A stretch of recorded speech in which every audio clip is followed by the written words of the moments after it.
மக்களே ஃபஸ்ட்டு புறமா வந்துருச்சு. எல்லாம் சொல்லிட்டுருந்தாங்க, சௌந்தர்யா விஜய் சேதுபதி போட்டு கிழிச்சிட்டாரு ஃபஸ்ட்டு புறமால அப்படின்னாங்க.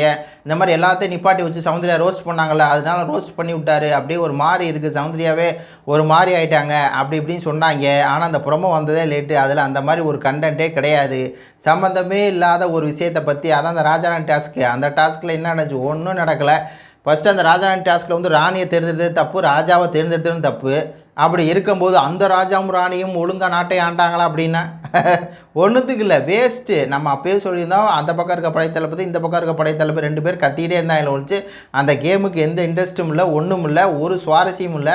ஏதோ சவுண்டு வந்து அந்த பக்கம் போய் அகப்பட்டு அதில் அங்கே பண்ணாங்களே ஒரு சண்டை, தீபக் கூட போட்டாங்களே ஒரு சண்டை, அந்த சண்டை மட்டும்தான் அதில் நடந்துச்சு. வேறு ஒன்றும் உருப்படியாக இல்லை. உடனே இந்த இதை தூக்கிட்டு போனாங்களையா, அந்த ராஜாவோட சேரு, அதை தூக்கி கொண்டு போய் அப்புறம் அந்த பக்கம் வச்சு அந்த பக்கம் வச்சு அதில் ஒரு சண்டை வந்துச்சு இல்லை, அவ்வளோதான். வேறு என்ன இருக்குது? வேறு ஒன்றுமே இல்லை.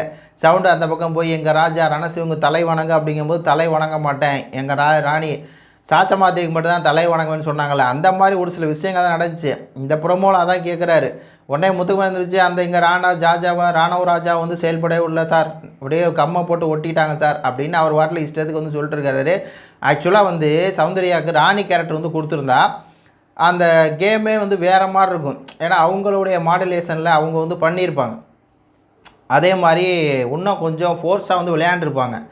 அந்த படைத்தளபதியாக வந்து மஞ்சூரியை கண்டிப்பாக போட்டிருக்க கூடாது. அதுக்காக தான் அந்த திமுரு ஏறிக்கிச்சு லப்ப லப்ப லப்ப லப்ப லப்ப லப்ப லப்பன்னு ஏதாவது சவுண்டு செய்யலான்னு போனால் கூட, பணிப்பெண் உனக்கு என்ன பேசுகிறது வேலை, பேசியிருந்தால் கூட ஏன் பேசுகிற, ஆனந்திகிட்ட பேசியிருக்கு, முத்துக்குமார் ஆனந்தி கைதியாக இருக்கும் ஏன் பேசுகிற, பேசக்கூடாது என்று சொன்னால் உனக்கு வந்து புரியாதான் அப்படின்னு சொல்லி தான் அந்த கேமை சுவாரஸ்யமாக்க விடாமல் தான் மட்டும்தான் அப்படின்னு சொல்லி பண்ணிகிட்டு இருந்தால் மஞ்சுரி. அதை தான் வந்து விசாரிக்க இந்த புறமலை. ஒன்றும் இல்லை மக்களே, ஒன்றும் இல்லை. இது கொடுத்து உடைய கருத்துக்களை சொல்லுங்கள். நன்றி, வணக்கம்.